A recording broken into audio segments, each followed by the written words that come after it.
And now I've got another guest in front of me from Home for Good. His name is Neil. I'm going to introduce him to you so you can find out a little bit about him and what he's doing. Hello, Neil. Hello. So you're here at the gathering. You're representing Home for Good. Let's just go to the Home for Good part. What exactly is that about? What is it trying to do? So in a nutshell, I guess Home for Good is wanting to inspire the church to consider fostering and adoption and supported lodgings and inspire Christians to actually become those people. We believe the church is the answer. So this year there will be about 38,000 children who will come into the care system. That's one every 15 minutes, which is 104 each day. So the need is great. Yeah. So we're talking about adoption. We're talking about children who need a family, who need a home. So what exactly is it that you're doing? Are you connecting services with parents, or are you vetting the parents? I mean, whereabouts are you sort of sitting in that the whole thing of a child's taken away, put into some sort of social care of some description, and then at some point you guys are going to come along and find a family. But how does that actually work? Yeah, good question, because one of the things I often fail to answer, but thankfully that people come and ask me, we're not an agency. So we've got this I guess, unique position really that we're not an agency. So we don't place children, we don't do any assessments or anything like that. That's all down to social services or an agency. Social workers do that, and we're not social workers. So, but what we do is one of the things we do have is what we call an inquiry line, and anyone can phone up. We've got experienced people there, and no matter how small your inquiry is, we will journey with you. So often people take years to come to a decision on whether they are going to foster or adopt, and we just want to be helpful in part of that journey. And well, the other thing that we want to do is we want to support people as well. So we raise up support groups within different communities. So because one of the important things is it's not just enough to have people say, yes, I want to become a foster carer or an adopter.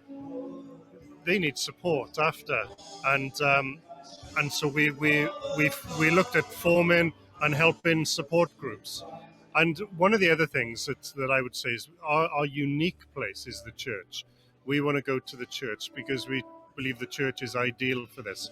You have people who could adopt, people who could foster, people who could offer supported lodgings to teenagers, and people to support those people as well.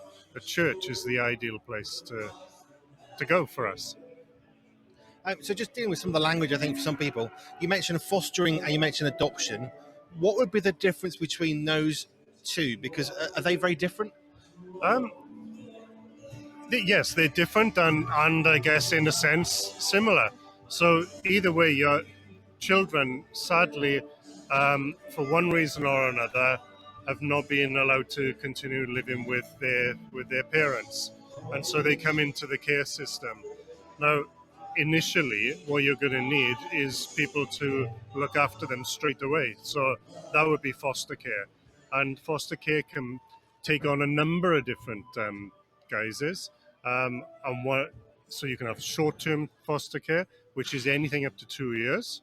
And then you can have longer-term foster care, which is anything beyond 2 years. You can have respite fostering, where perhaps it's just for a weekend or something like that.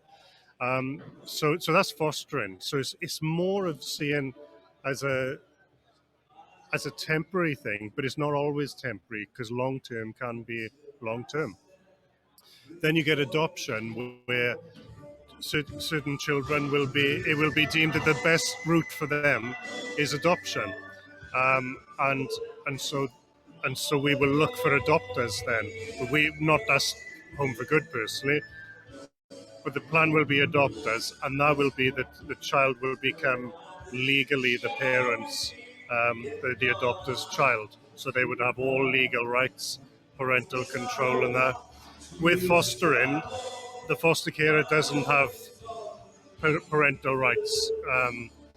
That's usually shared between the birth parent and and the local authority.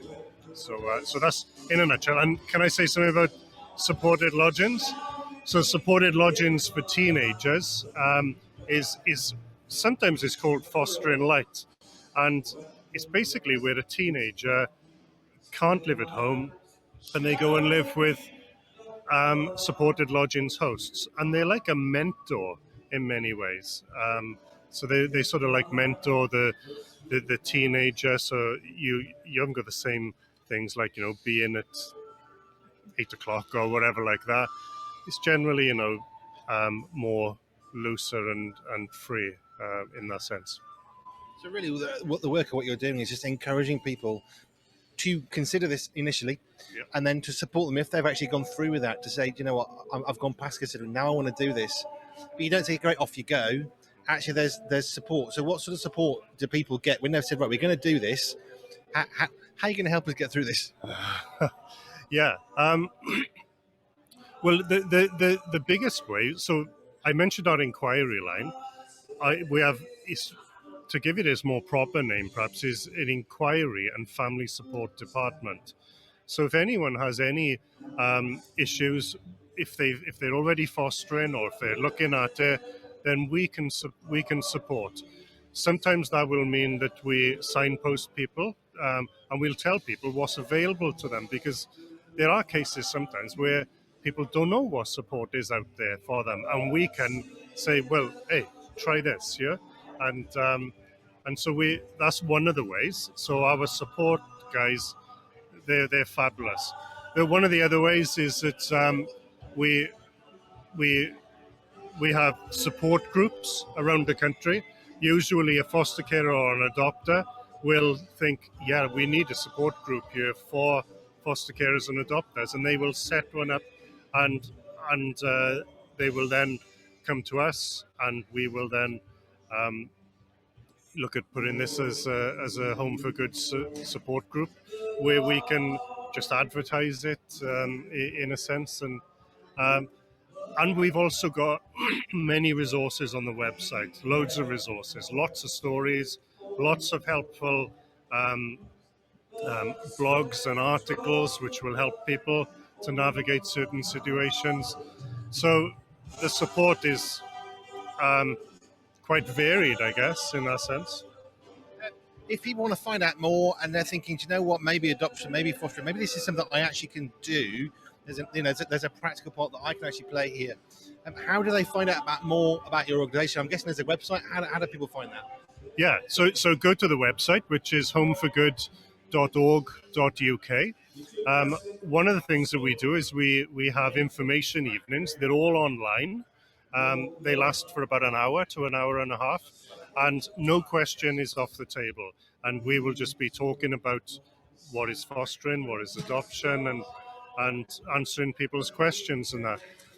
One of the other things that we have is what we call a foundations course. And the foundations course is a 6-week course, and we tackle a number of issues. So one of them would be the issue of trauma. Another one is the church, and there's various different topics that we hit. The great thing about that is that we have biblical teaching in it, as well as breakout rooms where people almost form their own community over 6 weeks. And people have said, really got to know my breakout room leader, and the people in my group as well. And you sort of discuss some of the questions that come up. People and I've taken this course a number of times, as in led it. I know I'm going to say this, but it is fabulous, and the feedback that we get is brilliant.